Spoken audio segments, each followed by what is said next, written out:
Max liked to sit alone at lunchtime on the playground, which was enclosed by wooden boards with red paint flaking off. His favorite thing to do was to listen to the rhythmic squeak of the swing as he swung back and forth. Every time that he kicked his legs out at the height of the swing, he felt free like an eagle taking flight. It was the only place that he felt free. "Here we go again," Max murmured under his breath as two of his classmates approached. The two boys started calling out to Max, "Hey loser, sitting alone again? Go figure. You literally have no friends. It didn't have to be this way if you had just helped your best friends out, but you didn't like a little punk, and we wasted our whole summer repeating that Spanish class." Max had dreaded returning to school because he knew that he would have to face his two closest friends turned bullies over one decision. "Hi Pete and Leo," Max half-heartedly replied. "Could you guys just leave me alone today? Why would we do that? You ruined our summer vacations and broke our code of always helping each other out. You betrayed us, so now we're going to make you regret that decision.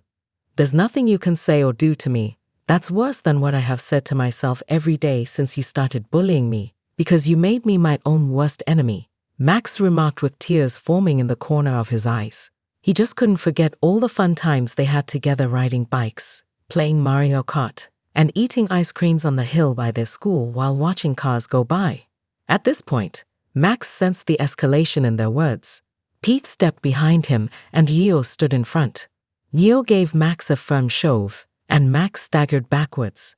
Pete shoved him back toward Leo, just like the swing. Back and forth, back and forth. But this time he wasn't flying away. Max gave up trying to fight them. He was stuck. After about 2 minutes of this, Pete stepped out of the way and Max fell to the ground. Leo mumbled something, and he and Pete ran, because they saw a teacher's aide assigned to yard duty look in their direction. The aide slowly began walking over to Max, who was just beginning to stand up. She crossed the blacktop in a direct line to Max, paying little attention to the other children playing knockout on the basketball hoop. Max scrambled to his feet, brushed himself off, trying to straighten his khaki pants and blue and white striped shirt. He walked back toward the swing and sat down. "It's Max, isn't it?" the aide asked. Now that she was within arm's reach, he recognized her. It was Miss Jennifer, who had just started helping at the Cesar Chavez Middle School part-time as she was finishing up her student teaching.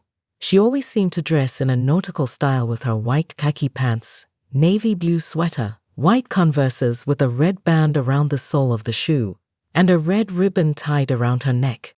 "Yes, I'm Max. Is everything okay? I saw you fall down pretty hard, and those 2 other boys leave you lying on the ground." "I'm okay. We were just playing monkey in the middle, and I fell," he lied. "Let's take a look to make sure that you're okay," she replied. "Looks like just a few scrapes and a couple of bruises. We should head over to Mrs. Oliver, the school nurse, to get them cleaned up. We don't want them to get infected." "I'm fine," Max said. "Thanks for checking on me." Miss Jennifer replied, "I need you to be honest with me. Those boys weren't just playing with you. They were bullying you. Your bruises don't match your fall. They're too high up on your arms." Max's breathing became rapid and shallow. He realized that he would have to tell her what happened. "Yeah, they were bullying me. But please don't tell anyone because it will make things worse for me. They already hate me, and they will hate me even more. They'll call me a tattletale."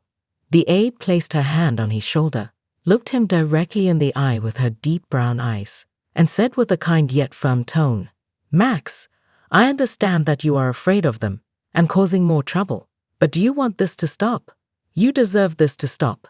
No one should treat you like this, and it's my job to make sure that things like this don't happen in our school." Max nodded in acknowledgement. He offered, "These 2 guys were my best friends last year, but when I wouldn't help them cheat on the final exam for Spanish class, they cut me off. They both failed the class and had to repeat it during summer school. They started bullying me on social media, and then when we came back this year, they started to get physical. Thank you, Max, for telling me. It's really brave of you to share this. I know that it wasn't easy for you. I promise that I am going to help you," reassured Miss Jennifer. Max took a deep breath and felt a little better, but he wasn't sure what helping him meant. She continued, "Would you be willing to tell me their names?" Max played with his foot in the wood chips under the swing. She tried a different approach. Max, I know they were your friends, and that you think this will make things worse, but you didn't do anything wrong. You were very brave and honest. You didn't help your friends cheat. I haven't met many students who would have done what you did, and I'm proud of you. With those last words, the edge of his lips curved ever so slightly into what could pass for a smile. "They're Peter and Leonardo in Mrs. Hernandez's class," he mumbled. "That's a good start. Let's take this one step at a time. And I promise you things will get better. We're a team now. You don't have to do this alone. Let's go get you cleaned up, and then let's take on those bullies." Max jumped off the swing and followed Miss Jennifer toward the office as the swing squeaked rhythmically back and forth, back and forth.